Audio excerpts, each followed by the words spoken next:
Good morning friends, notebook classes में आपका स्वागत है। मेरा नाम अभिषेक। आज एक नए टॉपिक के साथ, आज का जो टॉपिक है वो संविधान का निर्माण। बेसिकली हमने रेगुलेटिंग एक्ट और चार्टर्ड एक्ट को इन्वॉल्व किया है। सबसे पहले हम चलते हैं चार्टर्ड एक्ट के साइड, क्योंकि सबसे बड़ा पार्ट है और थोड़ा कन्फ्यूजिंग है। मैं चार्टर्ड एक्ट को पढ़ाने से पहले आपको समझा दूँ कि इसमें 20 ईयर्स का या 20 ईयर्स बाद इसमें इम्प्लीमेंट होता था। हर 20 ईयर्स पे इस पे इम्प्लीमेंट होते थे, तो इसीलिए लिखा है चार्टर्ड एक्ट प्रत्येक 20 वर्ष में संशोधित होता था। तो सबसे पहले आपका पहला चार्टर्ड एक्ट 1793 का बना, तो दूसरा आपका 20 वर्षों का गैप होगा तो 1813 में बनेगा। तीसरा आपका 20 ईयर्स का गैप होगा तो 1833 का बनेगा। लेकिन जो लास्ट है आपका वो 1858, लास्ट वाला थोड़ा 25 ईयर्स के गैप का है, तो ये आपको ध्यान में रखना है। तो सबसे पहले हम चलते हैं चार्टर्ड एक्ट फर्स्ट पे, जो कि 1793 का है। इससे जो क्वेश्चन आता है कि कंपनी को पूर्ण रूप से 20 वर्षों का एकाधिकार किस अधिनियम के तहत मिला या चार्टर्ड एक्ट के तहत मिला, तो वो है 1793 के तहत कंपनी को पूर्ण रूप से 20 वर्षों का व्यापार करने का एकाधिकार प्राप्त हो गया था। दूसरा क्वेश्चन आता है कि बंगाल का गवर्नर जनरल मद्रास और मुंबई पे का गवर्नर जनरल कब नियुक्त हो गया या उसको अधिकार स्पष्ट कर दिया गया। तो सीधा क्वेश्चन आपका यहीं से आता है, तो ये आप नोट करके चलिएगा। बहुत इम्पॉर्टेंट पॉइंट्स हैं आपके, ये सारे बहुत इम्पॉर्टेंट पॉइंट हैं। नेक्स्ट चार्टर्ड एक्ट पे चलते हैं, जो आपका 1813 का अधिनियम है। इसके तहत आपको चाय और चीनी को छोड़ के, दो पॉइंट है इसमें, चाय और चीनी।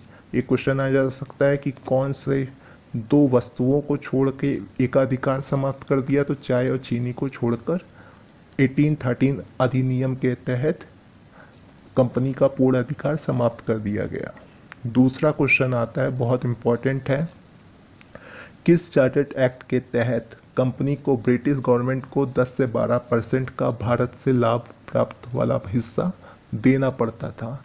तो चार्टर्ड एक्ट 1813 मतलब अधिनियम 1813 के तहत कंपनी 10 से 12% का लाभांश ब्रिटिश गवर्नमेंट को प्रदान करती थी।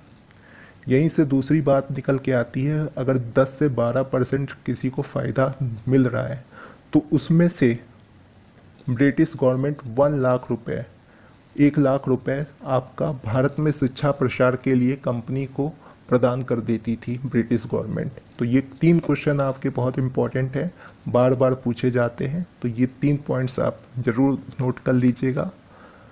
चलिए अब नेक्स्ट पे चलते हैं हम। नेक्स्ट चार्टर्ड एक्ट हमारा 1833 का। इससे सीधा क्वेश्चन आता है कि किस अधिनियम के तहत कंपनी का व्यापार का पूर्ण रूप से एकाधिकार समाप्त कर दिया गया। तो चार्टर्ड एक्ट या अधिनियम 1833 के तहत कंपनी का पूर्ण रूप से अधिकार समाप्त कर दिया गया व्यापार का इंडिया से। तो यहाँ पे मतलब जो चाय और चीनी था वो भी समाप्त कर दिया गया, उस पर भी टैक्स लगने लगा। दूसरा क्वेश्चन आता है कि बंगाल का गवर्नर जनरल पूर्ण रूप से किस अधिनियम के तहत भारत का गवर्नर जनरल नियुक्त हो गया। तो चार्टर्ड एक्ट या अधिनियम 1833 के तहत बंगाल का गवर्नर जनरल भारत का गवर्नर जनरल नियुक्त हो गया। लास्ट पॉइंट है जो इम्पोर्टेंट है कि दास प्रथा का अंत करने के लिए दिशा निर्देश या रूल एंड रेगुलेशन कब पारित हुए। तो आपका अधिनियम 1833 के तहत दास प्रथा को अंत करने के लिए दिशा निर्देश जारी किए गए थे। तो इतना मेरे को समझ में आता है, आपको इतना समझ में आया होगा। अब आगे चलिए लास्ट चार्टर्ड एक्ट पढ़ते हैं हम 1858 का। इसको समझने के लिए आप याद रखिएगा कि 1857 की क्रांति हो चुकी थी, तो ये याद रखिएगा। तो पहला इससे क्वेश्चन आता है कि डायरेक्टरों की संख्या जो कि गवर्नर जनरल को सहायता देने के लिए रखे गए थे, उनकी संख्या कब कम कर दी, किस अधिनियम के तहत। तो 1858 के अधिनियम के तहत डायरेक्टरों की संख्या 24 से कम करके 18 कर दी गई। दूसरा क्वेश्चन है, थोड़ा कम इम्पोर्टेंट है बट है इम्पोर्टेंट ही, कि पंजाब में उपराज्यपाल की नियुक्ति किस अधिनियम के तहत की गई। तो वो 1858 के अधिनियम के तहत पंजाब में आपका उपराज्यपाल की नियुक्ति की गई। और एक जो सबसे बेस्ट या सबसे इम्पॉर्टेंट क्वेश्चन आपका 1858 से रिलेशन में आता है, बार बार पूछा जाता है कि सिविल सेवा, भारत में सिविल सेवा परीक्षा का आयोजन किस अधिनियम के तहत होना शुरू हुआ, तो वो है 1858 के चार्टर्ड एक्ट के तहत होना शुरू हुआ। चलिए अब रेगुलेटिंग एक्ट के बारे में हम पढ़ लेते हैं। रेगुलेटिंग एक्ट के बारे में बताने से पहले मैं बता देना चाहता हूँ कि 1765 में बंगाल का जब द्वैध शासन शुरू हुआ था तो 1773 में रेगुलेटिंग एक्ट के द्वारा बंगाल में द्वैध शासन समाप्त कर दिया गया। ये थोड़ा हट के क्वेश्चन था। दूसरा आपका जो पॉइंट है, 3 इंपॉर्टेंट क्वेश्चन बनते हैं कि रेगुलेटिंग एक्ट कब पास हुआ ब्रिटिश पार्लियामेंट में, तो 1773, ये बहुत इंपॉर्टेंट पॉइंट है, आप याद रखिएगा।